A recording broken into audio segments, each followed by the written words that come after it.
Emma Thomas, who is going to be representing a very important racial justice group, White Noise Collective.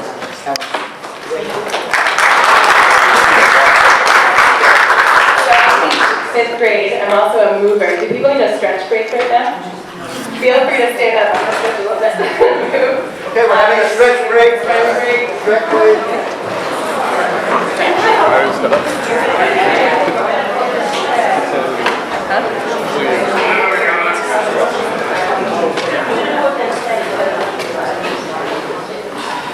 So I just want to say thank you so much to First Street U and to Standing on Side Love for having us tonight.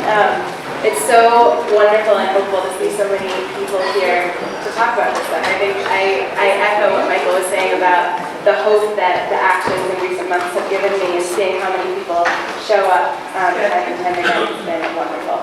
So my name's Emma. I organize with the White Noise Collective here in Rhode Island, and we are morphing a little bit to become something you'll also start hearing, which is called SURJ Rhode Island, which stands for Showing Up for Racial Justice Rhode Island. So you'll see sort of both of those acronyms. We began like 3 years ago. White Noise Collective is a national organization that has chapters in New York and Oakland. And they organize sort of at the intersections, speaking of intersectionality, of whiteness and gender oppression. The idea being that that intersection is a really rich place to explore the ways in which we both embody a lot of privilege, but also have experiences of oppression that we can use to help sort of understand and dig deeper into that work. So began in a living room 3 years ago, right? About 3 years ago, here in Providence. And in this moment of a massive number of people really like looking like, oh my gosh, what can I do? We're now morphing into a structure that can accommodate that amount of interest. So we're becoming SURJ Rhode Island, with White Noise still existing a little bit too. So I wanted to start us off, in teacher mode again, by building sort of a relationship with the person sitting next to you. And I want you to turn and talk to the person sitting next to you about one strength that you bring to this kind of work. Could be like, I'm really good at drafting emails, or I'm really good at talking to people, or I sing, or I dance. One strength that you bring to this kind of work. Just talk to the camera.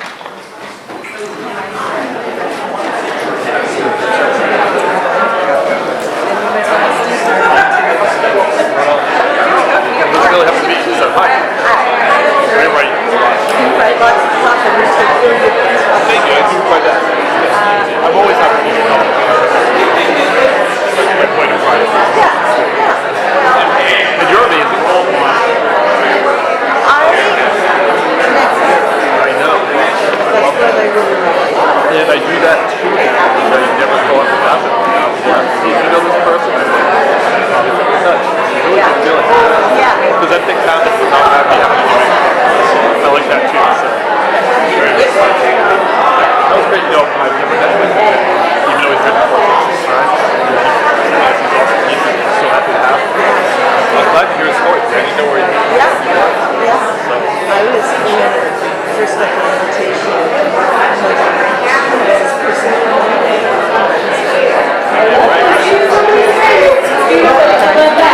I felt the same way when I was ready for it. That has a lot to say. Oh, sorry. So shout them out. What did you come up with? What are some strengths that you heard or that you said? Spreadsheets. Yes. Wow. What else? Right connections. Okay, yep. What else? Public listening. Thanks. Any others? Creativity. Great. Awesome.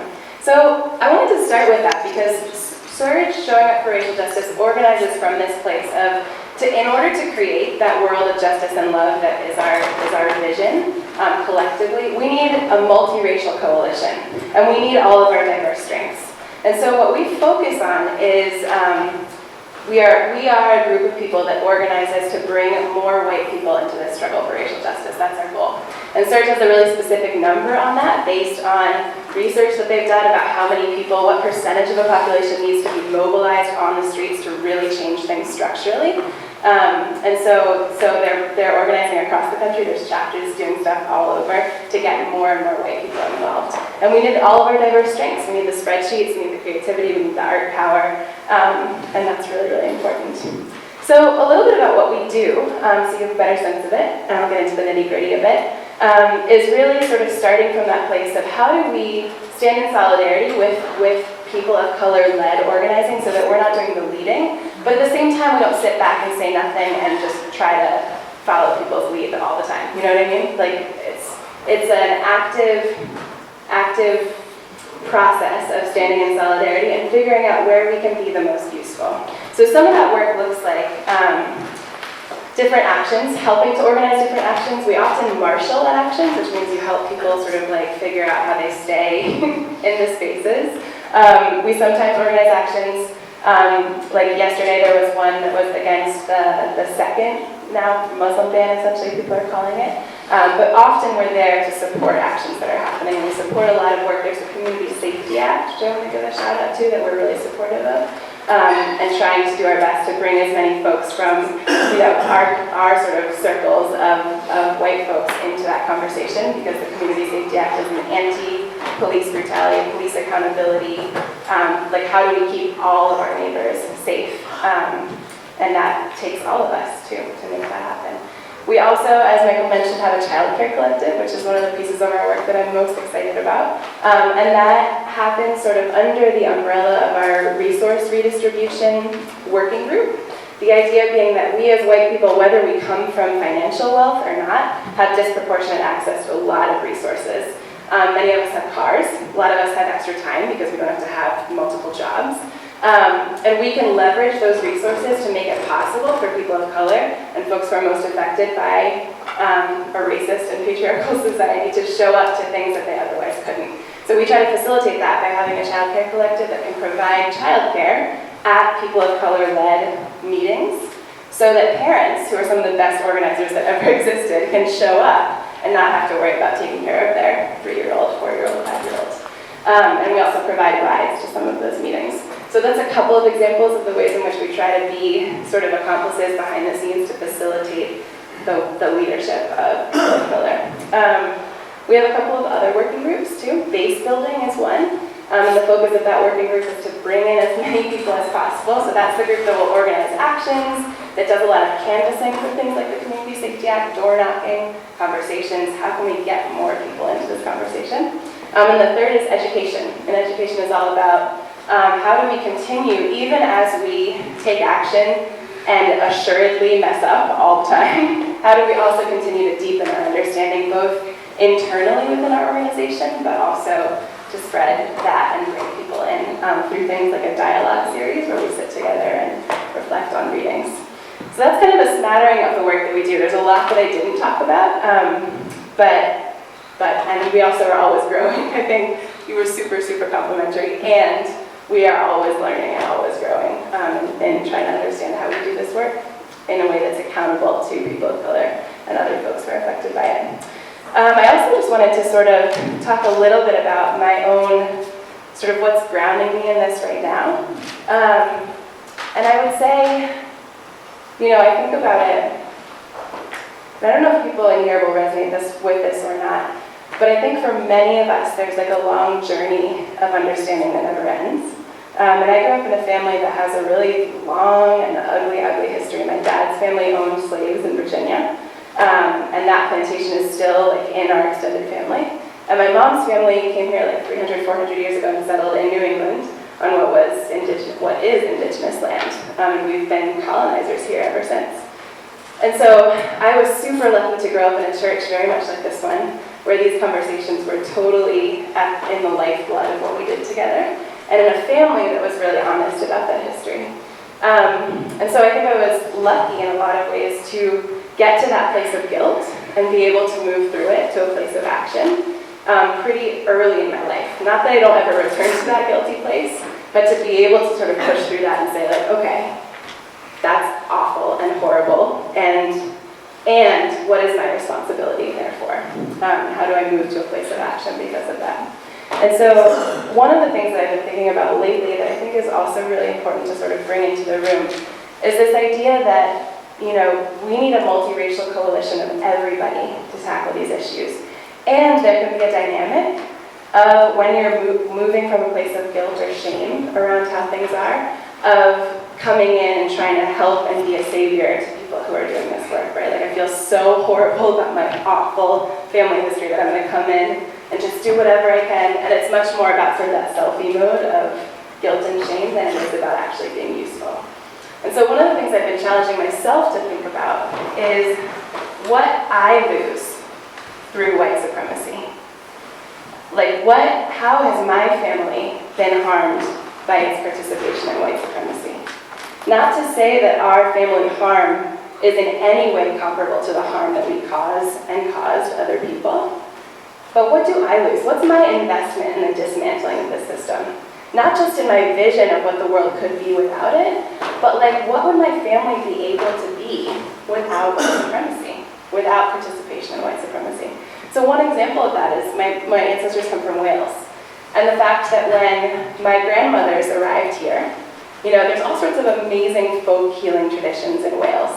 And I don't know any of those because the price for their participation in whiteness was the forgetting of their ethnic traditions, right? We know this. This happened to Irish folks and Jewish folks and Italian folks. It's like, leave your ethnicity behind. That's your price of admission into whiteness. And so when I think about what's possible with the dismantling of white supremacy, that feels like the reclaiming of those ethnic traditions in some ways, right? That feels like not only is my investment because I love Black and brown people in my life, but it's also because I love my white family. And there's a lot that we lose by participating in white supremacy. An example to give a shout out to Charlie here, that's my partner Charlie right there. And Charlie and I talk a lot about feminism all the time. And I think it would feel really different to me if he came at it from a place of like, here I am, a cis man, I'm gonna help you women because I feel so bad about what men have done for years. But you come at it from a place of like, patriarchy hurts me too, right? Like men have these boxes that we have to squeeze ourselves into of what we can't do. We can't cry, we can't hug, we can't feel. There's all of these ways in which our manhood is such a constrictive thing to try to fit into. That Charlie's investment in dismantling patriarchy comes from a place of the ways in which patriarchy also hurts him, which allows him to meet me in that fight together. So that's sort of a way that I've been thinking about it lately that I think has helped me to work through those feelings of like, I also want to be invested. I also want to have this sense of like my liberation from the ways in which whiteness constricts us is bound up with your liberation. So, on that note, I'm going to pass out a flyer because I would love to see, I know that there's a ton of demands on people's time right now in terms of meetings and organizing and all of that. We have an open meeting coming up if you're interested in getting involved in our work on Tuesday, March 21st. And it's going to be at the Friends Meeting House up off of Olney Street up there. And we'd love to see you. It's going to be from 7 to 9. If you come, you'll be part of an orientation, I believe, that'll teach you a little bit more about what we do, and then we'll get you directly involved in the work. I want to give the floor, because I know we're running low on time, to Martha, but there's also a quote on the back of these flyers that I really encourage you to read. It's something we use all the time. It's by the artist Ricardo Levins Morales, about things to keep in mind as white people when we're organizing. And a lot of it has to do with being willing to mess up, because we're going to do it all the time, and keep going. You can read it. It's a little long, but I'd be happy to read it because it's in small font. White people are taught that racism is a personal attribute, an attitude, maybe a set of habits. Anti-racist whites invest too much energy worrying about getting it right, about not slipping up and revealing their racial socialization, about saying the right things and knowing when to say nothing. It's not about that. It's about putting your shoulder to the wheel of history, about undermining the structural supports of a system of control that grinds us under, that keeps us divided even against ourselves, and that extracts wealth, power, and life from our communities, like an oil company sucks it from the earth.